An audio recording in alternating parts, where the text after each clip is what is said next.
பட்டு, என்ன பண்ணுற? ஏன் நீ ஜூஸை குடிக்கவே மாட்டேங்கிற? என்னாச்சு உடம்புக்கு? ஒழுங்கா ஜூஸ் குடி. உனக்கு நான் கதை சொல்லட்டுமா? கதை கேட்டே ஜூஸ் குடிச்சிடுறியா?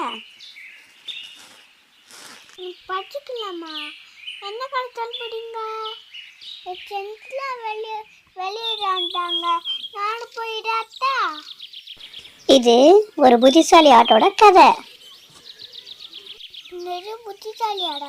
கடை நல்லா இருக்க போய் சொல்லுங்க கேட்போம். ஒரு அழகான மலையை ஊட்டின சின்ன கிராமம் இருந்துச்சு. அந்த கிராமத்தில் வாழ்கிற எல்லாருமே விவசாயத்தை தான் தொழிலாக செஞ்சுட்டு வந்தாங்க. அதில் ஒரு சின்ன விவசாயி வீட்டில் ஆடுங்களை வளர்த்துட்டு வந்தார். நல்லா சுயமாக சம்பாதிச்சுட்டு வந்துட்டு இருந்தார். அந்த நேரத்தில் தான் திடீர்னு அவர் வயலில் அவருக்கு வருமானமே வரலை. என்னன்னு சொல்லி யோசிச்சு ரொம்ப கஷ்டப்பட்டுட்டு இருந்தார். அந்த மாதிரி நேரத்தில் தான் ஒரு நாள் அவர் பக்கத்து வீட்டில் இருக்கவர், நீங்கள் வளர்க்குற ஆடுங்களே உங்கள் பயிருங்களை சாப்பிட்டு மிச்சம் வைக்காமல் பயிருங்களை அழிச்சிடுதுன்னு சொன்னார்.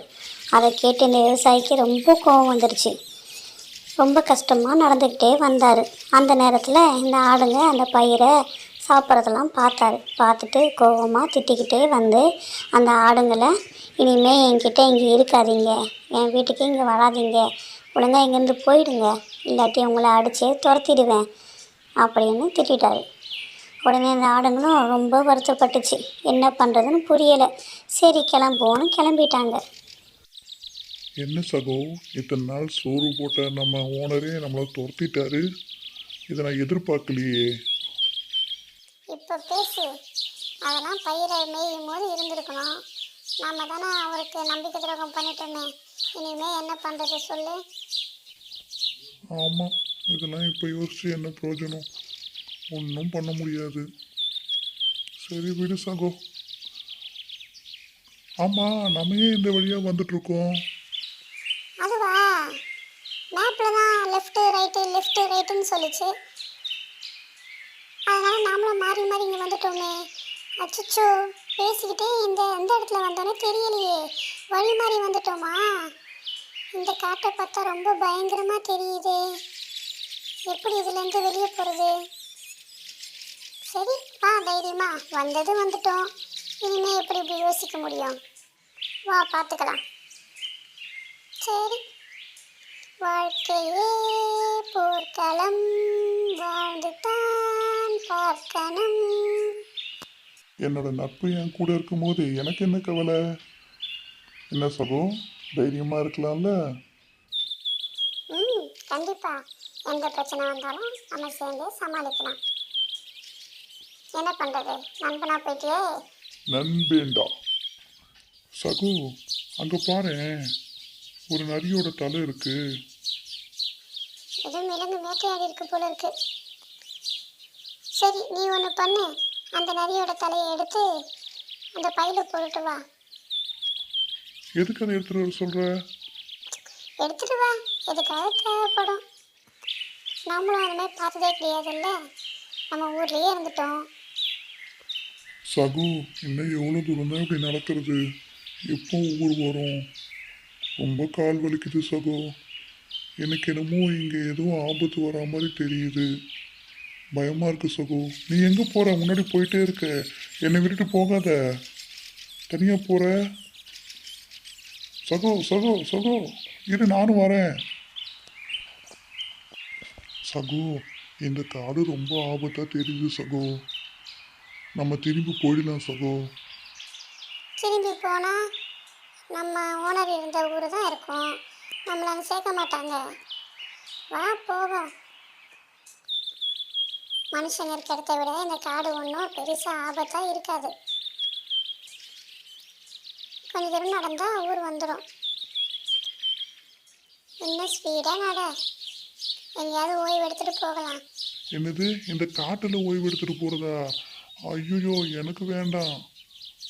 இங்கே என்னமோ நம்மளை பார்க்குறவங்கெல்லாம் எப்படி என்னமோ இறையே நம்மளை தேடி வரா மாதிரி நம்மளை என்னமோ பிரியாணி மாதிரி பார்க்குறாங்க. யார்கிட்ட எப்போ மாட்ட போகிறோன்னு தெரியல. சீக்கிரமாக இங்கேருந்து நம்ம போகிறது தான் நல்லது. ஓய்வுலாம் நினச்சி கூட பார்க்க வேணாம் நம்ம. பாரு, அங்கே என்ன சத்தம் கேட்குது பத்தியா? அங்கே நரி, இந்த காட்டு விலங்குலாம் சத்தம் வித்தியாசமாலாம் கேட்குது. கேட்கும் போதே ரொம்ப பயங்கரமாக இருக்கு. சீக்கிரம் நம்ம இந்த இடத்த கடந்துடணும். நட நட, வேகமாக நட. சரிடா, ஏதாவது எனக்கு ஒரு கதை சொல்ல. டேய் வாயை மூடிட்டு வாடா, என்னோட கோவத்தை கலப்பாத. அச்சச்சோ, நரி உளையிற சவுண்டு கேட்குது. என்ன பண்றது நம்ம? என்ன நண்பா, நமக்கு ஊதானா? நம்ம கதையில இப்படி ஒரு ட்விஸ்ட்டை நான் எதிர்பார்க்கலையே. கடவுளே, இன்டர்மிஷன். என்னடா ஓடிட்டு இருக்க? இன்டர்மிஷன் அது இதுன்னு. இங்கே வா, நான் சொல்கிற ஐடியாவை கேளு. நம்ம வரும்போது ஒரு நரியோட தலையை எடுத்து வச்சுக்கிட்டோம்ல, அதை எடுத்து வச்சுக்கோ. இந்த நரி நம்மக்கிட்ட வந்து நம்மளை வேட்டையாட வந்துச்சுன்னா, நான் சொல்லும் போது அந்த நரியோட தலையை வச்சு அதுக்கு ஒரு கேம் பண்ணி பார்ப்போம். ஓகேவா? உனக்கு புரிஞ்சுதா? தைரியமாக இரு, பயப்படாத. நல்லா கேட்டுக்கோ, பயப்பட மட்டும் செய்யாத. சரி நண்பா, என் நண்பன் வீர தீரன் இருக்கும்போது எனக்கு எதுக்கு பயம்? இந்த பேச்சில் ஒன்றும் குறைச்சல. காலை பாருங்க நடந்தது. ஒழுங்கா ஸ்டெடியாரு. என்ன டேஸ்ட்டு, ரொம்ப நாளாச்சு இது மாதிரி நாமளே வேட்டையாடுறது. ஆமாம், ஏதோ புதுசாக ஒரு உணவு வரா மாதிரி நம்மளுக்கு தெரியுது. வாசனையே தூக்குதே. சரி, இப்போ தான் ஒரு விருந்தை முடிச்சிருக்கோம். வெயிட் பண்ணி பார்ப்போம் என்ன விருந்து வருதுன்னு. இன்னைக்கு ராஜ விருந்து தான் போல நமக்கு. இன்னைக்கு யார் முகத்தில் முடிச்ச போலியே, நம்ம முகத்தில் நாமளே முடிச்சுக்கிட்டோம் போல. அதான் இன்னைக்கு அமோகமாக இருக்கு நாள். சரி, இதை ஃபஸ்ட்டு சாப்பிட்டு முடிப்போம். ஒரு வழியாக சாப்பிட்டு முடிச்சாச்சு. ஓஹோ, இந்த ஆடுங்க தான் இன்னைக்கு நம்ம புது உணவா? யாரை பார்த்து உன்னோட உணவுன்னு சொல்ற? எங்களை யாருன்னு நினைச்ச? நண்பா, நம்ம வேட்டையாடின நரியோட தலையை எடுத்து காட்டு. நிறைய தலை இருக்கே நண்பா, எந்த தலையை சொல்ற? இருக்கிறதுல பெருசா எடுத்து காட்டு. சீக்கிரம் நண்பா. ஏய், எதுக்குடா இத்தனை தலையை எடுத்து போடுற? அவன் பயந்துட போறான்டா. பயந்துட்டான்டா.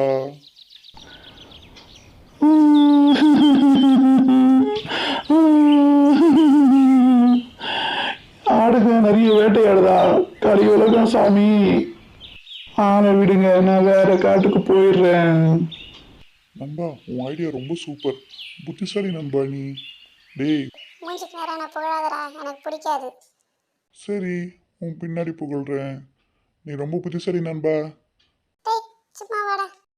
இப்படித்தான் எல்லா வாய்ப்புகளும் மூடப்பட்டிருந்த நேரத்துலையும் அந்த ஆடு தனக்குன்னு ஒரு கதவை திறந்துச்சு. அது மாதிரி தான் அம்மா போடும். எனக்கு இங்கே ஒரு கடு தடந்துருக்கு. நான் போட பாய். பட்டு பட்டு தப்பிக்க முடியாது. பட்டு எங்கே போகிற? நில்லு, ஓடாத. அம்மாக்களிடமிருந்து ஓடவும் முடியாது, ஒளியவும் முடியாது குட்டீஸ். பாய்.